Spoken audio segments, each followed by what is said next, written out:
예능계의 대부라는 수식어를 가진 이경규. 처음 데뷔한 이경규는 당시 사투리가 시청자들에게 호감이 크지 않던 시기로 부산 사투리라는 약점으로 주연보다는 서브 역할이나 단역을 맡는 경우가 많았습니다. 그럼에도 어느 정도 활약을 펼치면서 인지도를 쌓게 되었는데요. 어느 날 그의 인생을 바꾼 프로그램이 등장합니다. 무려 시청률 70%라는 말도 안 되는 인기를 가진 예능 이경규의 몰래카메라. 오늘은 몰래카메라에 대해 알아봅시다.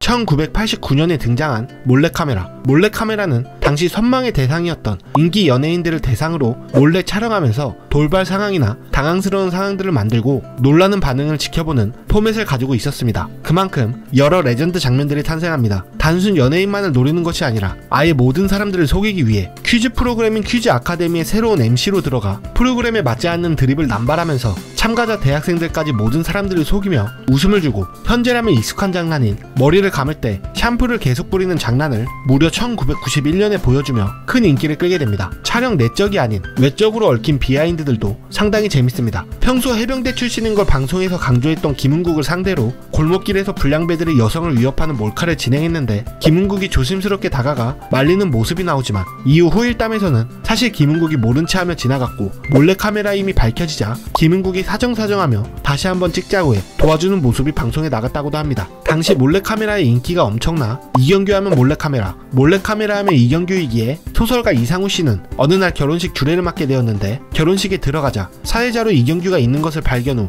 몰래카메라인지 의심을 하다 너희들이 몰래카메라 찍는데 내가 속을 줄 알아? 라며 소리친 후 결혼식 중 화장실로 도망갔다는 이야기도 있습니다. 사실 이상우 씨도 몰래카메라가 아님을 눈치채고 장난을 한 것이라고 하네요. 당시 몰래카메라는 방송적으로도 그리고 사회적으로도 큰 영향을 가진 프로그램이었는데요. 몰래카메라라는 단어 역시 이 프로그램을 통해 탄생한 단어이기도 합니다. 하지만 제작진들이 작전을 짜듯이 연예인을 공경에 몰아넣고 이후 정체를 밝히며 즐거워하는 연출 방식이 논란이 되면서 시청자들 사이에서는 가학적이라는 비판이 생기기 시작합니다. 마침 1990년대부터 방송 음반 등 문화산업과 서비스산업 중심으로 규제들이 생기기 시작하면서 방송 윤리에 대한 논의가 활발해지고 당시 시청자와 언론에서도 몰래카메라의 가학성을 문제 삼게 됩니다. 결국 높은 시청률에도 불구하고 1992년 몰래카메라는 폐지되게 됩니다. 그리고 13년 후인 2005년 역대 일밤에서 가장 인기가 많았던 코너 투표를 실시했는데 몰래카메라가 뽑히면서 돌아온 몰래카메라로 돌아오게 됩니다. 하지만 다시 돌아왔을 당시에는 원조 몰래카메라의 인기로 이미 많은 프로그램에서 몰래카메라를 소재로 사용했기 때문에 과거처럼 잘 속아 넘어가지 않았습니다. 그래서 다수의 엑스트라들을 고용하거나 어이없는 특수효과들을 사용하면서 과거보다 스케일이 더 커지게 됩니다. 배우 박준규 씨를 사이비 소굴에 데려가 속여 희대의 명대사인 라메 칼의 몰건이를 만들어내거나 결혼식 중 식장이 강으로 떠내려가는 등 여전히 재밌는 장면들을 보여줬지만 몰카에 잘 속지 않는 신지를 3일간 스토킹하며 스토킹 몰카를 한다든지 김진표 편에서 과하게 장난을 치거나 몸싸움까지 하고 2로 태진아 편에서는 가족끼리 시청하는 주말 황금 시간대 예능임에도 서울 강남의 고급 술집을 연상케 하는 곳이 주 무대로 여러 논란과 비판하는 뉴스들이 등장했습니다. 몰래카메라라는 장르가 인기를 얻게 된 주 요인은 스타들의 사생활과 리얼한 반응을 엿본다 라는 것이었는데 당시 여러 버라이어티 프로그램들에서 스타들이 직접 나서 사적 공간에서 할 이야기들을 하는 상황이었기에 점점 식상해지는 몰래카메라의 인기도 떨어지게 됩니다. 다른 예능들과의 경쟁에서 밀리고 속일 소재들이 점차 떨어지던 중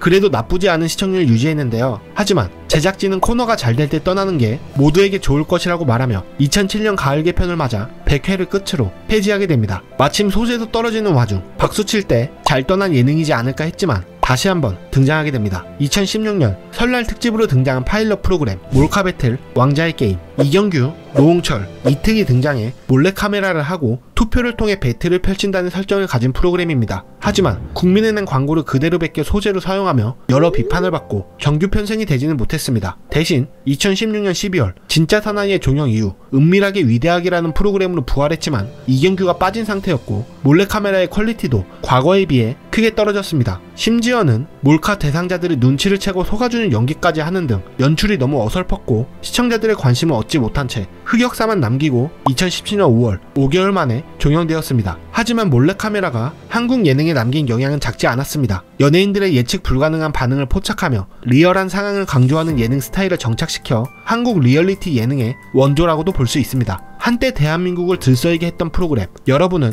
몰래카메라의 어떤 장면이 가장 기억에 남나요?